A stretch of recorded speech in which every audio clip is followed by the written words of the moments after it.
Cordial saludo, mi nombre es Arnoldo Arana y en esta ocasión continuamos con la serie Definiendo el Perdón y específicamente conversando sobre el autoperdón, y para lo cual quisiera hacer referencia a dos libros que han servido de base para todas estas conversaciones que hemos estado teniendo. El primero de ellos, Más allá del perdón, y el segundo de ellos, El perdón, el camino a la reconciliación, de donde hemos extraído material valioso para este tema de definir el perdón. Un aspecto del autoperdón se asocia con nuestra posición de víctima y no solo con nuestro rol de agresor. Y en ocasiones creo que podemos resentir contra nosotros mismos por la forma como nos manejamos durante el tiempo que experimentamos la agresión y padecimos como víctimas. En el caso de la víctima me parece imprescindible poder perdonarse el miedo, la fragilidad y la actitud timorata y supuestamente pusilánime con la que respondimos al agresor y a sus actos. Es menester poder salir de ese bucle de recriminaciones humillantes, vergonzosas, que alimentan el resentimiento, acrecentando los deseos vengativos por la intolerabilidad e insoportabilidad de la humillación infligida. Perdonarse por no tener un yo suficientemente ideal para afrontar las agresiones que sufrimos en un momento determinado. Perdonarse podría significar la aceptación con humildad de nuestras limitaciones, nuestros miedos, nuestras incapacidades. Tolerar que no seamos ese yo ideal.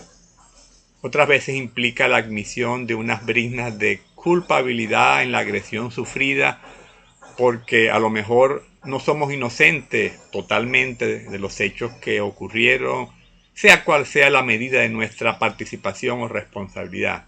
En este sentido, perdonarse es reconciliarse con el propio yo.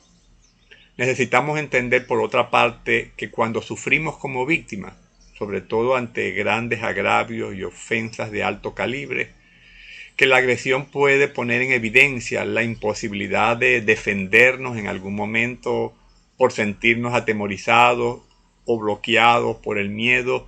Es como si en el momento en que estamos experimentando una herida o un agravio de alto impacto, entráramos en modo de indefensión, experimentando en esas situaciones impotencia e incapacidad para defendernos de la agresión, al punto de poder haber consentido pasivamente y hasta como una marioneta en las manos del agresor, comportamientos que luego pueden generar mucha vergüenza y humillación.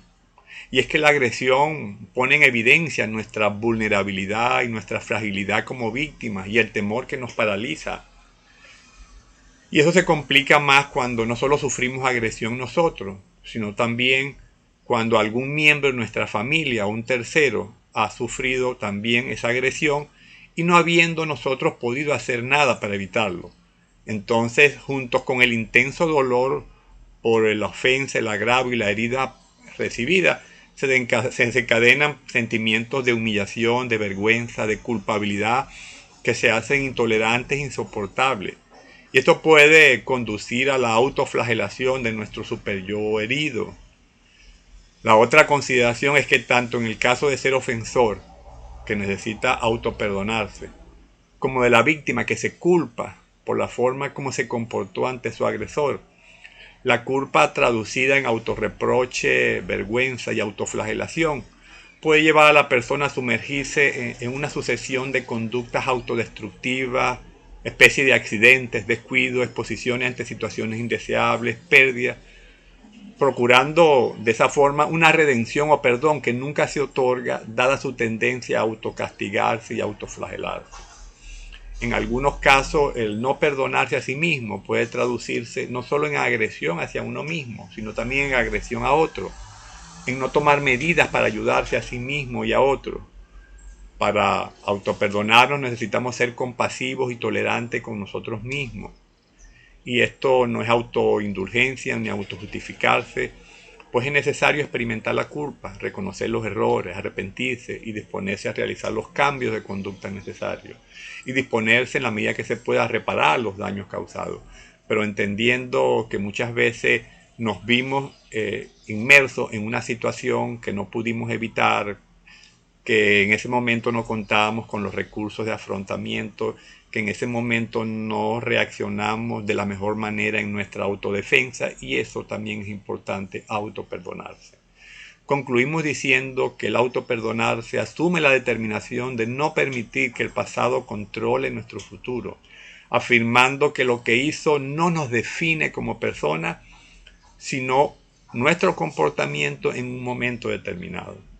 En todo caso, el autoperdonarse a uno incluye la posibilidad de ser compasivo con uno mismo, de asumir la responsabilidad por lo que hicimos, y eso implica también liberarnos de ese juez interno crítico severo que nos condena irremediablemente y permanentemente.